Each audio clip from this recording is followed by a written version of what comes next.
16 सितंबर 2023 प्रातः मुरली ओम शांति बाप दादा मधुबन। मीठे बच्चे, घर घर को स्वर्ग बनाने की जिम्मेवारी तुम बच्चों पर है। सबको पतित से पावन होने का लक्ष्य देना है, दैवी गुण धारण करने हैं। प्रश्न: ईश्वरीय गोद में आने से तुम बच्चों को कौन सा अनुभव होता है? उत्तर: मंगल मिलन मनाने का अनुभव ईश्वरीय गोद में आने वाले बच्चों को होता है। तुम जानते हो, संगमयुग है ईश्वर से मिलन मनाने का युग। तुम ईश्वर से मिलन मनाकर भारत को स्वर्ग बना देते हो। इस समय तुम बच्चे सम्मुख मिलते हो। सारा कल्प कोई भी सम्मुख मिलन नहीं मना सकते। तुम्हारा यह बहुत छोटा सा ईश्वरीय कुल है। शिव बाबा है दादा, ब्रह्मा है बाबा और तुम बच्चे हो भाई बहन, दूसरा कोई संबंध नहीं। गीत।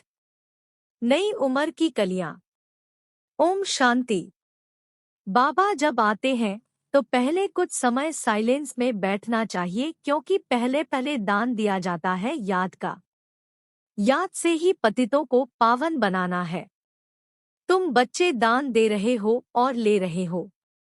बाप आकर कांटों से कलियां बनाते हैं, फिर कलियों से फूल बनते हैं। तुम जानते हो, हमारी सर्विस ही है हर एक को स्वर्ग के लायक बनाना, जैसे तुम बन रहे हो। बाप आकर पहले हेल्थ, पीछे वेल्थ देते हैं। पहले शांति फिर सुख। वास्तव में सुख दोनों में है। तुम बच्चों को सुख और शांति दोनों चाहिए, और जो सन्यासी आदि है वह सिर्फ शांति चाहते हैं। सन्यासी सुख नहीं चाहते हैं। सुख तो वह दे ना सके। अगर शांति देवे तो भी अल्पकाल क्षण भंगुर सुख के लिए। कहते हैं कि सुख तो काग विष्टा समान है। सन्यासी बहुत करके शांति चाहते हैं मुक्ति के लिए। मुक्ति दूसरा कोई तो दे नहीं सकता। इसको बेहद की मुक्ति, बेहद की जीवन मुक्ति कहा जाता है। सो बेहद का बाप ही दे सकते हैं। तुम जानते हो, इस समय सब कांटे हैं। कांटे चुभते हैं। बाप कहते हैं सब एक दो को काम कटारी से मारते हैं। उनको पता नहीं है कि काम कटारी को हिंसा कहा जाता है। तुम विकार में जाते हो तो आदिमध्यांत एक दो को दुख देते हो। यह है दुख की दुनिया। सुख की दुनिया स्वर्ग को कहा जाता है, जबकि नई सृष्टि नया भारत है। भारतवासी जो देवी देवताओं के पुजारी हैं, जानते हैं कि इन देवताओं का राज्य था जिसको स्वर्ग कहा जाता है। यह भी महसूसता आती है। लक्ष्मी नारायण के मंदिर में जाकर उनकी महिमा गाते हैं। समझते हैं भारत के यह मालिक थे। भारत स्वर्ग था, यह भी महसूसता आती है, परंतु हवा के मुआफिक। समझते तो है भारत में लक्ष्मी नारायण के इतने मंदिर बनाते हैं तो उन्हों की राजधानी थी। महाराजा महारानी कहा जाता है, परंतु कब थे सो भूल गए हैं। कितनी साधारण भूल है। कोई जास्ती टाइम नहीं हुआ है। 5000 वर्ष की बात है। क्राइस्ट, बुद्ध आदि को 2500 वर्ष हुए हैं। उनके लिए ऐसे कहते हैं कि रीइंकार्नेशन किया। यूं तो रीइंकार्नेट हरे करते हैं। आत्मा आकर प्रवेश करती है, इसको भी रीइंकार्नेट कहेंगे। परंतु पहले बड़ों का नाम गाया जाता है। कहा जाता है परमपिता परमात्मा रीइंकार्नेट करेंगे, तब आकर शरीर में प्रवेश करेंगे। रीइंकार्नेट का अर्थ यह है। तो जो बड़े नामीग्रामी होते हैं उनके लिए यह कहा जाता है। जैसे बुद्ध का रीइंकार्नेशन, क्राइस्ट का रीइंकार्नेशन। बौद्धी और क्रिश्चियन का भारत से कनेक्शन देखने में आता है। गुरु नानक को 500 वर्ष के लगभग ही दिखाते हैं। उनका भी छोटा रीइंकार्नेशन है। वह बड़े हैं तो रीइंकार्नेशन सब करते हैं। अब परमपिता परमात्मा को बुलाते हैं, परंतु वह कब आएगा, कैसे आएगा, यह नहीं जानते। शरीर में तो जरूर आना होता है।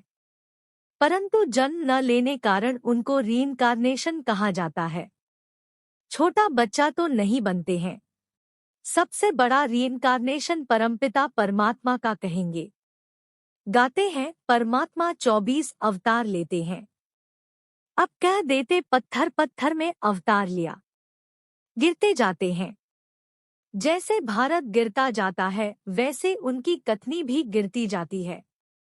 बाप नई दुनिया का रचिता है, सो जरूर नई और पुरानी के संगम पर आएंगे। उनको सबसे बड़ा रीइंकार्नेशन कहेंगे। शिव का सबसे बड़ा रीइंकार्नेशन है, परंतु मनुष्य समझते नहीं है क्योंकि परमात्मा से बेमुख हुए हैं। निराकार से परिचित जरूर हैं, परंतु वह यह नहीं जानते कि परमात्मा कब आते हैं, क्या आकर करते हैं। ऐसे नहीं कि विष्णु का रीइंकार्नेशन कहेंगे, देवी देवता धर्म का रीइंकार्नेशन नहीं कहेंगे, देवी देवता धर्म की स्थापना कहेंगे। विष्णु अवतरण का एक नाटक भी बनाते हैं। अब वास्तव में विष्णु अवतरण की तो बात ही नहीं। तुम अब विष्णु के कुल के बन रहे हो, ईश्वर का कुल है ना। यह शिव का बच्चा ब्रह्मा, ब्रह्मा के बच्चे तुम। इसको ईश्वरीय कुल कहा जाता है। परमपिता परमात्मा कहते हैं, मैं आकर तुमको अपना बनाता हूँ। मैं आकर तुम बच्चों का बाप बनता हूँ तो सबका बाप। परंतु अभी तुम ब्रह्मा द्वारा मेरे बने हो, इसलिए तुम मुझे दादा कहते हो। आत्माओं का बाप तो है ही। सब जानते हैं इस समय मैं आया हुआ हूँ। तुम ही अभी मिलते हो। बेहद के बाप से तब मिलते हो जब बाप जन्म देते हैं। अभी तुमको धर्म का बच्चा बनाया है ब्रह्मा द्वारा। विकार के तो बच्चे हो न सके। इतनी प्रजा है, बहन भाई कितने हैं, तो यह सब मुखवंशावली ठहरे ना। सन्यासियों की वंशावली नहीं होती है, क्योंकि उनमें दादा बाबा का कोई कनेक्शन नहीं है। यहाँ बाप भी है, दादा भी है। दादा इनको, बड़े भाई को कहा जाता है। बाप आकर अपना बनाते हैं। तुम जानते हो हम ईश्वर की गोद में आए हैं। यह मंगल मिलन है। कलयुग का अंत और सतयुग की आदि, इसको ही संगम कहा जाता है। संगम में मिलन होता है। जैसे 3 नदियों का संगम है, उसमें क्या होता है? गुरु लोग और जिज्ञासु का मंगल मिलन होता है। वह तो हो गया जिस्मानी। गाया भी हुआ है आत्मा और परमात्मा का मंगल मिलन। यह सबसे अच्छा है। आत्माएं मिलती हैं परमपिता परमात्मा से। इसमें पानी के नदी की बात नहीं है। यहाँ तुम बैठे हो, यह तुम्हारा बहुत भारी मंगल मिलन है। आत्माएं भी चैतन्य है। परमपिता परमात्मा का यह लोन लिया हुआ शरीर है, इनको मंगल मिलन कहा जाता है।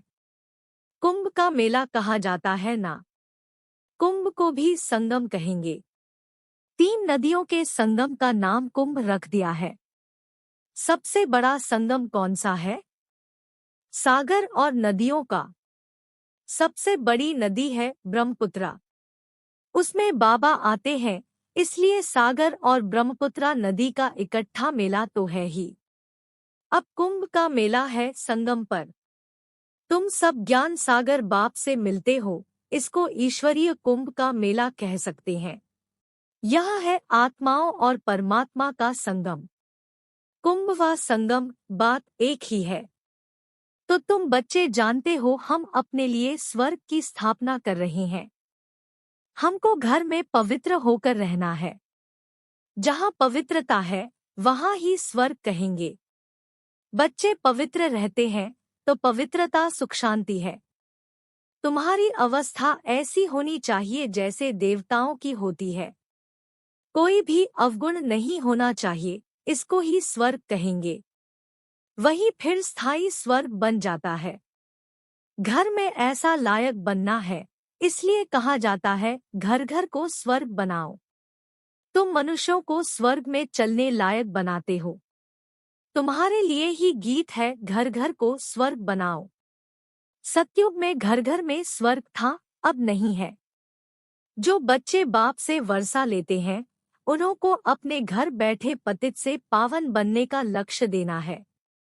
यह बड़े ते बड़ा चैतन्य तीर्थ है। जहाँ शिव बाबा सागर है, वहाँ तुम आत्माएं गंगाएं जरूर होंगी। यह सबसे बड़ा ऊंच ते ऊंच मेला है। वह सब है भक्ति मार्ग के मेले, यह है ज्ञान मार्ग का मेला। भक्ति मार्ग के मेले तो जन्म बाई जन्म लगते रहते हैं। ज्ञान मार्ग का मेला एक ही बार लगता है। यह है रूहानी मिलन। सुप्रीम रूह परमधाम से आकर बच्चों से मिलते हैं। सबसे अच्छी यात्रा या मेला यह है। यह चैतन्य सागर तो कहाँ भी जा सकते हैं, वह जड़ सागर तो कहाँ नहीं जाता। यह सागर जाता है। तुम नदियां भी जाती हो निमंत्रण पर। ज्ञान सागर इस ब्रह्मपुत्रा नदी के साथ चलते हैं। तुम भिन्न भिन्न प्रकार की नदियां हो, कोई पवित्र है, कोई अपवित्र है। कोई कोई समय ऐसे बहुत आ जाते हैं जो पवित्र नहीं रह सकते हैं, फिर भी आते तो है ना। बाहर के गृहस्थी भी आते हैं, एलाव किया जाता है। ऐसे भी नहीं सबको एलाव करेंगे।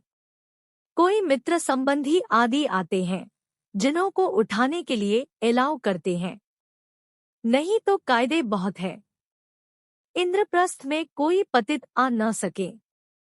कोई भी पंडा व सब्जप्री आदि कोई भी पतित को साथ में ले आ नहीं सकती। इसलिए बाप कहते हैं, खबरदार रहना, सर्टिफिकेट तुमको मिलता है। किसको साथ ले आती हो या भेज देती हो, रिस्पॉन्सिबिलिटी तुम्हारे पर है। यूं तो सेंटर्स पर तो निमंत्रण भी देते हैं। कितने पतित आते होंगे। सेंटर पर पतित आए तब तो उनको पावन बनाओ। यहाँ तो सागर बैठा हुआ है, तो नियम रखे हुए हैं। नब्ज देखी जाती है। डॉक्टर सर्जन तो भिन्न भिन्न होते हैं ना। मम्मा बाबा व अनन्य बच्चे बात करेंगे तो झट पता लगेगा कि बुद्धि में बैठता है व नहीं।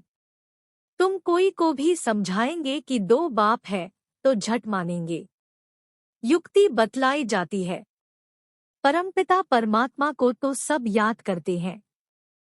हम फलाने बाप के बच्चे हैं, सिर्फ उनके ऑक्यूपेशन को नहीं जानते। यह तो तुम बच्चे समझ गए हो कि जिस जिस नामरूप से जो मनुष्य आते हैं, उसी नामरूप से 5000 वर्ष बाद फिर आना है जरूर। क्राइस्ट का जो चित्र है, हूबहू फिर उसी समय ही हो सकता। ऐसा और किसी मनुष्य का हो नहीं सकता। कृष्ण का जो चित्र है, वह फिर और किसी मनुष्य रूप में हो न सके। आत्मा भिन्न भिन्न नाम, रूप, देश, काल में जन्म लेते लेते अब पतित हो गई है, उसको फिर पावन बनाते हैं। तुम जानते हो कल्याणकारी बाप है, अकल्याणकारी रावण है। सबको सद्गति देने वाला बाप है। फिर इसमें मनुष्य तो क्या, सब चीजों की सद्गति हो जाती है। नरक का विनाश, स्वर्ग की स्थापना होती है। जो कल पहले आए थे, कोई पंजाबी कोई पारसी आते हैं ना, सभी को निमंत्रण देना है। बाप आया हुआ है, ढिंढोरा पीटने में भी हर्जा नहीं है। तुम्हारे चित्र भी बड़े अच्छे हैं। अभी तुम मंदिर लायक बनते हो। अब भूतों को निकालने में बड़ी मेहनत है। लक्ष्मी अथवा नारायण को वरने लिए विकारी अवगुण निकालने में कितनी मेहनत लगती है। कोई को काम का भूत, कोई को क्रोध का भूत, किसको मोह का भूत थप्पड़ मार देते हैं, एकदम गिर पड़ते हैं। लोभवश भी गिर पड़ते हैं। अच्छे अच्छे घर की बच्चियां मिठाई देखेंगी तो छिपाकर खा लेंगी। लोभ ने भी कितनों को नुकसान पहुंचाया है। लोभ के वश ही चोरी करते हैं।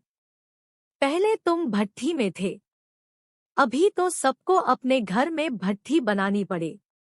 बाप ने एक ही बड़ी भट्ठी बनाई। अभी तो कहते हैं पहले 7 रोज भट्ठी में रहना पड़े। आजकल किसका भट्ठी में बैठना बड़ा मुश्किल है। सेंटर में भी आते हैं तो रंग चढ़ाते हो, फिर घर में जाने से उड़ जाता है, संगदोष लग जाता है। अभी तो बड़ी मेहनत है। अभी तुम बच्चे जानते हो हम ईश्वरीय कुल में बैठे हैं, दादा बाबा और हम भाई बहन हैं। ब्राह्मण कुल सर्वोत्तम गाया हुआ है। उन ब्राह्मणों को भी तुम ज्ञान दे सकते हो। ब्राह्मण है उत्तम चोटी, यह संगमयुगी ब्राह्मण ही फिर देवता बनते हैं। पहले तो देवताओं से भी ऊंच ब्राह्मण है, चोटी तो ऊंची ठहरी ना। तुम ब्राह्मण देवताओं की पूजा करते हो, अपने को पुजारी, उनको पूज्य समझते हो। तुम उन पुजारियों ब्राह्मणों को भी यह समझा सकते हो। तुम तो हो सच्चे सच्चे ब्राह्मण संगमयुगी। तुम ब्रह्मा मुख वंशावली हो, फिर तुम सो देवता बनते हो। स्वर्ग का देवता जरूर परमपिता परमात्मा ही बनाएंगे। अच्छा, मीठे मीठे सिकीलधे बच्चों प्रति माता पिता बाप दादा का याद प्यार और गुड मॉर्निंग। रूहानी बाप की रूहानी बच्चों को नमस्ते। धारणा के लिए मुख्य सार: 1. अंदर के अवगुणों की जांच कर उन्हें निकालना है। संगदोष से अपनी संभाल करनी है। देवताई गुण धारण कर स्वयं को लायक बनाना है। 2. घर घर को स्वर्ग बनाने की सेवा करनी है। भूतों को बाप की याद से भगाना है। बाप के साथ मंगल मिलन मनाते रहना है। वरदान: अपने अनादि संस्कारों को इमर्ज कर सर्व समस्याओं को पार करने वाले उड़ता पंछी भाव। आप सब अनादि रूप में हो ही उड़ने वाले, लेकिन बोझ के कारण उड़ता पंछी के बजाय पिंजरे के पंछी बन गए हो। अब फिर से अनादि संस्कार इमर्ज करो, अर्थात फरिश्ते रूप में स्थित रहो। इसी को ही सहज पुरुषार्थ कहा जाता है। उड़ता पंछी बनेंगे तो परिस्थितियां नीचे और आप ऊपर हो जाएंगे। यही सर्व समस्याओं का समाधान है। स्लोगन: हर कदम में कल्याण समझ, हर आत्मा को शांति की शक्ति का दान देना ही सच्ची सेवा है। कृपया आज की मुरली पर लाइक, कमेंट और चैनल को सब्सक्राइब जरूर करें।